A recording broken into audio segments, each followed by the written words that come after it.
Shatamanam Bhavati serial episode number 1025 29th July 2024 ఏం జరిగిందో చూద్దాం. పార్దు ఊర్మిళతో, దయచేసి నేను చెప్పేది ఒక్కసారి వినండి అత్తయ్య. మీరు వినను అంటే మీ చేతులతో మీరు చంపి ఆ పాపాన్ని మూటగట్టుకోనక్కర్లేదు. నా ప్రాణాన్ని నేనే తీసుకుంటాను అని గన్ను తన తలపై పెట్టుకుంటాడు. మనోహర్ వచ్చి ఆపిపోతాడు. అప్పుడు దయచేసి నన్ను వదలండి మావయ్య, నేనేం చేస్తున్నానో అత్తయ్యకి ఏం చెప్పాలనుకుంటున్నానో నాకు తెలుసు. ఇప్పుడు అత్తయ్య నా మాట వినడమే నాకు ముఖ్యం. దయచేసి నన్ను ఆపకండి మావయ్య అని విదిలించుకోవడానికి ప్రయత్నిస్తాడు పార్దు. నన్ను ఎవరైనా ఆపాలని ప్రయత్నిస్తే నా ప్రాణం నేనే తీసుకుంటాను అని అంటాడు పార్దు. ఊర్మిళతో, అత్తయ్య నేను చెప్తున్నది అబద్ధం కాదు. ఆ రోజు రాముకి జ్వరంగా ఉందని నాకు తెలీదు, అలా అవుతుందని నాకు తెలీదు. నాకు తెలిసిందల్లా ఒక్కటే, మా నాన్న కబడ్డీ ఆడమన్నారు. రాముయే గెలవాలని అందరూ కోరుకున్నారు, కానీ నేను కూడా గెలవాలని నేను ఆడాను. కానీ ఆ రాము ప్రాణం పోయింది.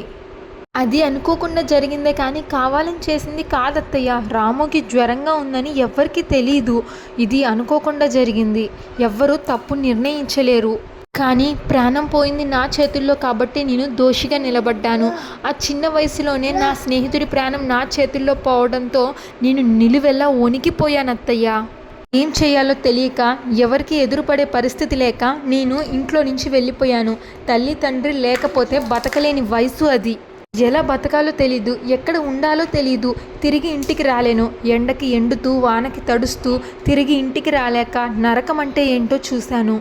ఇప్పుడే కోనేరు కృష్ణప్రసాద్ గారికి దొరికాను. నా గతం ఇది అని ఆయనకి చెప్పుకోలేదు. ఆయనకి పిల్లలు లేని కారణంగా తన కొడుకుగా నన్ను పెంచుకున్నారు. నన్ను ఎంతో అపురూపంగా చూసుకున్నారు. నాకు కావాల్సినవన్నీ ఇచ్చారు, కానీ అమ్మా నాన్నల్ని ఇవ్వలేకపోయారు. అన్నీ తానై నన్ను చూసుకున్నా నా వాళ్ళకి దూరమయ్యాను అన్న బాధని మాత్రం నా మనసులో నుంచి తీయలేకపోయారు. మీకు అనిపించచ్చు అత్తయ్య, ఆ వయసులో అంటే నీకు తెలియక తప్పు జరిగిపోయింది, కానీ నీకు జ్ఞానం వచ్చాక నన్ను వచ్చి ఎందుకు క్షమాపణ అడగలేదు అని. కానీ మీకు ఎదురుపడే ధైర్యం చేయలేకపోయాను. కొడుకును పోగొట్టుకున్న బాధలో మీరుంటే మీ ఎదురుగా వచ్చి ఏం చెప్పాలో కూడా తెలియక మదన పడుతూ ఉండిపోయాను అత్తయ్య. నా కుటుంబానికి కూడా నేను దగ్గర కాలేదు. ఇదంతా జరగడానికి మా నాన్నే కారణం అని తెలిసి ఆయన్ని నేను నాన్న అని కూడా పిలవలేదు. చాందిని నన్ను ప్రేమించేటప్పటికీ తను మీ కూతురని కానీ ఈ ఇంటి మనిషి అని కానీ నాకు ఏమాత్రం తెలియదు అత్తయ్య. ఒక మంచి అమ్మాయిని ప్రేమించాను అనుకునే ప్రేమించాను.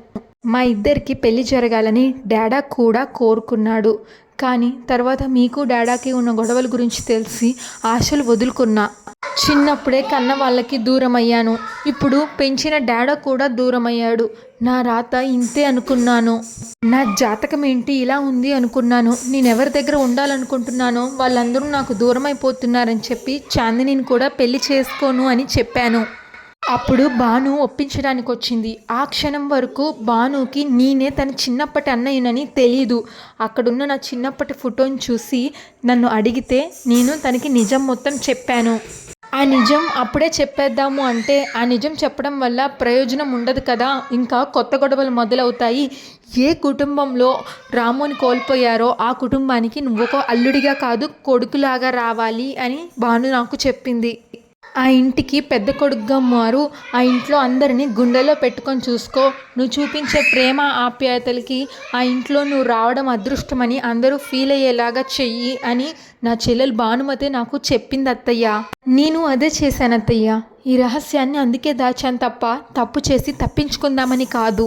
మీకు మీ కొడుకు దూరం అయ్యాడు అని తల్లిగా మీరెంత బాధపడుతున్నారో నేను అర్థం చేసుకోగలను. కానీ నా తల్లి కూడా అంతే బాధపడింది అత్తయ్య. తన కొడుకు తన కళ్ళ ముందే ఉన్నా నా కొడుకు ఎప్పుడొస్తాడు అని ప్రతిరోజు గుమ్మం దగ్గర ఎదురు చూస్తూనే ఉండేది. కానీ తన ఆఖరి క్షణం వరకు నేను తనకు కనిపించలేదు. నా తల్లి గుండె కోత నాకు శాపంగా మారింది. ఈ తల్లి కడుపు కోత నాకు శిక్ష విధించింది. అందుకే అత్తయ్య, నా తల్లి చివరి చూపుకు కూడా నేను నోచుకోలేదు. చితిమంతల మీద పెట్టినప్పుడు నన్ను చివరిగా చూడాలని భాను చేసిన ప్రయత్నం కూడా ఫలించలేదు. ఆవిడ బూడిదైపోయేప్పటికీ నేను అక్కడికి చేరుకోలేకపోయాను. కన్న తల్లి కన్నీరు ఎంత శాపానికి గురి చేస్తుందో దాన్ని నేను అనుభవించాను అత్తయ్య. బతికున్న శవంగా మారిపోయాను. తల్లిని కడసారి చూసుకోలేని బిడ్డగా అనుక్షణం నాలో నేను మదన పడుతూనే ఉన్నాను. దానికి కారణం ఆ రోజు నా చేతుల్లో జరిగిన తప్పు. మీరు మీ కొడుకు ఫోటో చూసి కన్నీళ్లు పెట్టుకున్న ప్రతిసారి ఈ గుండె బద్దలైపోతున్నంత బాధ ఉండేది అత్తయ్య. నా వల్ల ఇదంతా జరిగిందని ఎన్నో రోజులు నేను నరకాన్ని చూశాను అత్తయ్య. కానీ అయినా సరే నా గుండెల్లో ఈ బాధనంతా ఎందుకు దాచుకున్నానో తెలుసా? నేను నా భార్యని గుండెల్లో పెట్టుకొని చూసుకోవాలి, ఏ కల్మషం లేకుండా తన్ని ప్రేమించాలి, మీరంతా నా వాళ్ళు, నా కుటుంబం అని నేను అనుకున్నాను. కాబట్టి జరిగిపోయిన దాన్ని ఎలాగో వెనక్కి తీసుకురాలేం. కాబట్టి మీ దగ్గర ఈ నిజాన్ని దాచానే తప్ప మిమ్మల్ని మోసం చేయాలని కాదత్తయ్య. భాను ఈ విషయంలో ఎంతో బాధపడింది. ఈ కుటుంబాన్ని నిలబెట్టాలని ఎంతో శ్రమపడింది. ఆ పిచ్చి తల్లి ఏ తప్పు చేయని భాను ఈరోజు నా కోసం దోషిగా నిలబడింది. అనుకోకుండా జరిగిన దానికి నేను నేరస్తుడిలా నిలబడ్డాను. నిన్నటి వరకు నన్ను అభిమానించిన ఈ కుటుంబం నన్ను ఒక నేరస్తుడిలా చూస్తుంటే తట్టుకోలేకపోతున్నా అత్తయ్య. చివరికి నా తండ్రి కూడా ఒకే ఒక మాట చెప్పాడు, నువ్వు చచ్చిపోయినా పర్వాలేదురా, నా చెల్లెలు మాత్రం బాధపడకూడదు, నా కూతురు జీవితం పాడవకూడదు అని చెప్పాడు.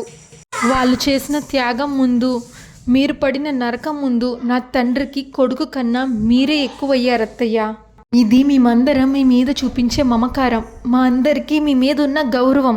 ఇప్పుడు చెప్పండి అత్తయ్య, ఇప్పటికీ నా తప్పుందంటారా? నేను తప్పు చేశాను అంటారా? నేను ఆ రోజు జరిగిన దానికి ఇన్నాళ్ళు అనుభవించిన ఒంటరితనం శిక్ష కాదు అని అంటారా? నా వాళ్ళు నా కళ్ళ ముందే ఉన్న నోరారా పిలుచుకోలేని నా పరిస్థితి శాపం కాదంటారా అత్తయ్య? ఇప్పుడు మీ చేతులతో మీరే నన్ను చంపేసేయండి అత్తయ్య. ఇలాంటి పరిస్థితుల్లో ఈ నిజం తెలియడం ఎంత భయానకంగా ఉంటుందో నాకు తెలుసు. కానీ ఒకటి మాత్రం నిజం అత్తయ్య, నేను దోషిని కాదు. అనుకోకుండా జరిగిన తప్పు అది. ఆ తప్పుని నేను ఎప్పటికీ సరిదిద్దుకోలేను. వెళ్ళిపోయిన నా స్నేహితుడిని నేను ఎప్పటికీ తిరిగి తీసుకురాలేను. కానీ మీ బాధని తీర్చడానికి, మీ అందరితో మమకారాన్ని పంచుకోవడానికి, నా కుటుంబానికి చేరువ కావడానికి నేను చెయ్యని ప్రయత్నం అంటూ లేదు. పోయిన ప్రాణాన్ని తీసుకురాలేనేమో కానీ నా వాళ్ళని ప్రాణం కంటే ఎక్కువగా చూసుకునే మనసైతే నాకు ఉందత్తయ్య. చాందిని అంటే నాకు ప్రాణం. తను లేనిదే నాకు జీవితమే లేదు. తను నాతో మాట్లాడకపోతుంటే గుండె రంభంతో కోసినట్టుంటుంది అత్తయ్య. ఎందుకు బతుకుతున్నాను, ఇంకా ఈ గుండె ఎందుకు ఆగిపోలేదు అని అనుక్షణం బాధపడుతూనే ఉన్నాను. కానీ ఒకవేళ నేను కన్ను మూస్తే నా చాందినికి అన్యాయం చేసిన వాడిని అవుతానని బాధపడుతున్నాను అత్తయ్య. ఇది నేను మనస్ఫూర్తిగా చెప్తున్నాను.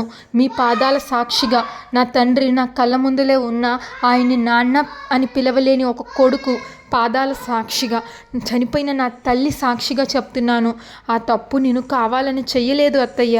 ఇకపై ఏ తప్పు చెయ్యను కూడా. మీ కుటుంబం అంటే నాకు ప్రాణం అత్తయ్య. నా చాందిని అంటే నాకు చాలా ఇష్టం. భాను కూడా మీ అందరి మంచి కోరుకునే మనిషి. ఈ కుటుంబం బాగుండాలని, నేను ఇంటి పెద్ద కొడుకుగా ఉండాలనే ఈ విషయం నా దగ్గర దాచమని చెప్పింది. తను చెప్పిన మాట నిజమే అనిపించి దాచాం.